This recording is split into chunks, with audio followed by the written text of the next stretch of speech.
अस्सलाम वालेकुम स्टूडेंट्स, आप देख रहे हैं स्टूडेंट 9। मेरा नाम है मोहम्मद दानियल इकबाल। काफ़ी ज़्यादा स्टूडेंट पूछ रहे हैं कि सर अगर हम अपने अल्फाज में एंड टर्म असेसमेंट पेपर में जवाब लिखते हैं तो क्या उसके बावजूद हमें रेफरेंस देने होंगे। इसके अलावा अगर हमने अपने अल्फाज में ही पेपर लिखना है तो यूनिवर्सिटी हमसे रेफरेंस क्यों डिमांड कर रही है। जगह जगह पे तो लिखा है कि अगर हमने कहीं से कॉपी की या सेम टू सेम मटेरियल मिला तो हम पर प्लेजरिज्म का केस बना दिया जाएगा, हम पे यूएमसी बना दी जाएगी, हमें पकड़ के फेल कर दिया जाएगा। तो फिर यूनिवर्सिटी ये क्यों डिमांड कर रही है। तो आज की वीडियो में मैं इसका थोड़ा सा खुलासा कर दूंगा। ये थोड़ी सी कंफ्यूजन है जो आपकी इंशाल्लाह इस वीडियो से दूर हो जाएगी। अगर आपको वीडियो पसंद आ जाए तो लाइक कर लीजिएगा, चैनल पे नए हैं तो सब्सक्राइब कर लीजिएगा। तो चलते हैं अपने वीडियो को शुरू करते हैं। सबसे पहले मैं दो चीज़ों के हवाले से आपको क्लियर कर देना चाहता हूँ। नंबर 1 ये कि हमें एक बड़ी क्लास में जाके पता चलता है कि रेफरेंस नाम की कोई चीज़ है, प्लेजरिज्म नाम की कोई चीज़ है। हम छोटी क्लासेस में ज़्यादातर कॉपी पेस्ट से ही काम चलाते रहते हैं। एक बड़ी क्लास में जाके हमें इन चीज़ों के हवाले से इंकशाफ होता है। अल्लामा इकबाल ओपन यूनिवर्सिटी को ही ले लिया जाए तो यहाँ पे असाइनमेंट होती हैं, पेपर होते हैं। अल्लामा इकबाल ओपन यूनिवर्सिटी ने असाइनमेंट में इस सेमेस्टर में एमए एजुकेशन और एमएड के स्टूडेंट्स को यह हदायत दी थी कि आपने रेफरेंसेस को शामिल करना है। इसके बावजूद कई स्टूडेंट्स ने रेफरेंसेस को शामिल नहीं किया था क्योंकि उन्हें समझ नहीं आ सकी, और ट्यूटर ने भी विदाउट रेफरेंसेस उनकी असाइनमेंट चेक करके उन्हें नंबर दे दिए थे। तो यहाँ पे हमें इतना डीपली नहीं समझाया जाता है, जिस वजह से हमारे कई सवालात रह जाते हैं। दूसरे नंबर पे इस पेपर के हवाले से काफ़ी ज़्यादा स्टूडेंट को कन्फ्यूजन है क्योंकि अल्लामा इकबाल ओपन यूनिवर्सिटी इस टाइप का पेपर पहली मरतबा लेने जा रही है। काफ़ी ज़्यादा स्टूडेंट को लगता है ये एक सिंपल असाइनमेंट है, जिस तरह हम असाइनमेंट बनाते थे उसी तरह ये बना के सबमिट करवा देंगे। तो ऐसा नहीं है। तो ये एक बाकायदा पेपर ही है, सिर्फ इसका स्टाइल जो है वो डिफरेंट है और इसमें तमाम तर वो क्वालिटियाँ मेक श्योर की जाएंगी जो कि HEC ने कही हैं या होनी चाहिए। जैसा कि आपको मैं पहले बता चुका हूं कि इस एग्ज़ाम का मकसद ये नहीं है कि आपकी याददाश्त को परखा जाए, बल्कि इसका मकसद ये है कि आप मुख्तलिफ टाइप ऑफ मटेरियल पढ़ने के बाद अपने ख्यालात में जवाब दें, अपने अल्फाज में जवाब दें। आपको जो दीगर मटेरियल से समझ आती है या जो आप सोच पाते हैं उसको आप लिखें।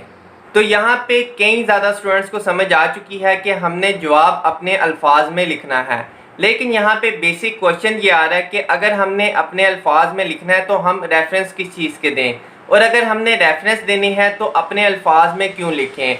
तो ये कॉन्फ्लिक्ट क्यों आ रहा है। तो यहाँ पे मैं आपके लिए कोशिश करूँगा कि एक एग्जाम्पल भी जोड़ दूँ और आपको वजाहत के साथ समझा दूँ। यहाँ पे यूनिवर्सिटी ये कह रही है कि अगर आप किसी मटेरियल को किताब से लेते हैं या किसी भी जगह से लेते हैं तो आपने उसका रेफरेंस लिखना है। आपने ऐसा नहीं करना कि कोई मटेरियल आपने किताब से लिया या किसी जगह से लिया और उसका रेफरेंस नहीं दिया। अगर आप उसका रेफरेंस नहीं देते तो इसका मतलब आपने वो मटेरियल अपने ख्यालात बना के लिखे हैं, जो कि चोरी कहलाएगा, क्योंकि साफ पता चल जाएगा ये मटेरियल आपका नहीं है, ये आपने फलानी जगह से लिखा है। क्योंकि जब प्लेजरिज्म को चेक किया जाता है तो ये सारी चीज़ें आसानी से पता चल जाती हैं, और जो टीचर पेपर चेक कर रहे होते हैं उन्होंने काफ़ी ज़्यादा मवाद उस फील्ड में हासिल किया होता है, तो उन्हें पता आसानी से चल जाता है कि ये कॉपीड है, ये कॉपीड नहीं है। इसके अलावा जो जवाब आप अपने अल्फाज में लिखेंगे या अपने ख्यालात में लिखेंगे उसका कोई भी रेफरेंस नहीं होगा, ना आपने देना है। तो यहाँ पे आप ये बात क्लियरली समझ लें कि किन चीज़ों का आपने रेफरेंस देना है। जो आप किसी किताब या किसी मवाद से कॉपी करते हैं सिर्फ उसका रेफरेंस देना है, और जो आप अपने अल्फाज में लिखते हैं, अपने ख्यालात में लिखते हैं, जो भी आप समझते हैं वो लिखते हैं, तो उसका कोई भी रेफरेंस नहीं होगा।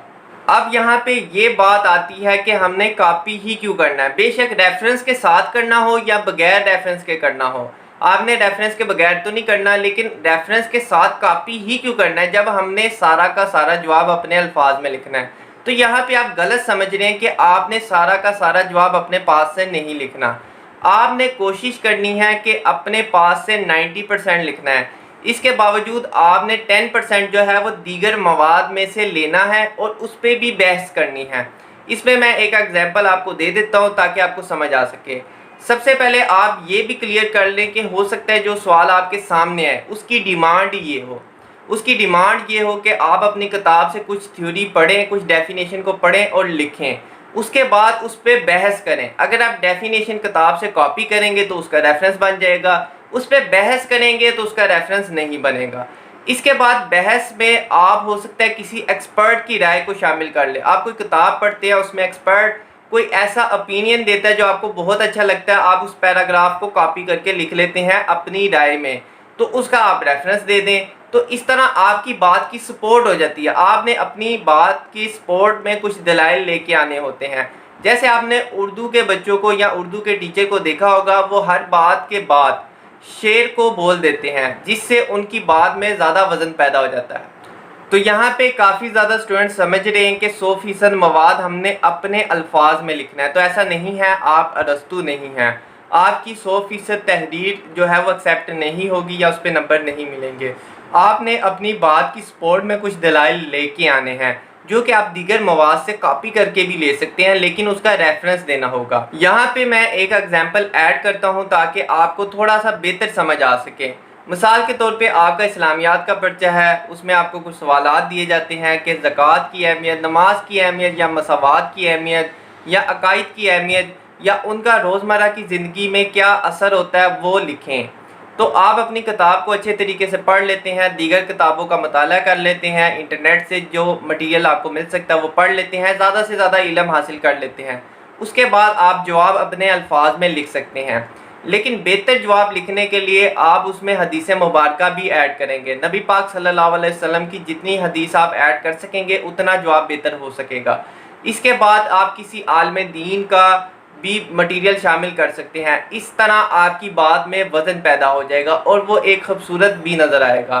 तो यहाँ पे हम कुछ मटेरियल को लाजमी ऐड करते हैं ताकि हमारा जवाब जो है वो मजबूत हो सके, उसमें दलाइल जो है वो ज़्यादा से ज़्यादा आ सकें।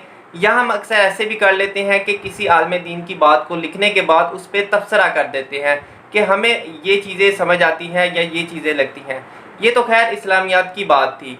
दीगर मज़ामीन में भी तकरीबन मिलता जुलता रवैया आप कर सकते हैं। उनके भी कुछ एक्सपर्ट्स होते हैं, उनकी राय को लिखने के बाद आप उस पर तबसरा कर सकते हैं या उस पर जो है अपने अल्फाज लिख सकते हैं। तो इसलिए हमें अपने जवाब में कुछ ना कुछ रेफरेंसेस शामिल करने पड़ जाते हैं। अक्सर सवाल की डिमांड होती है, अक्सर हम कर लेते हैं क्योंकि हमारा जवाब मजबूत हो सके, उसमें दलाइल शामिल किया जा सके, दूसरों की भी राय बताई जा सके और उस पर बहस की जा सके।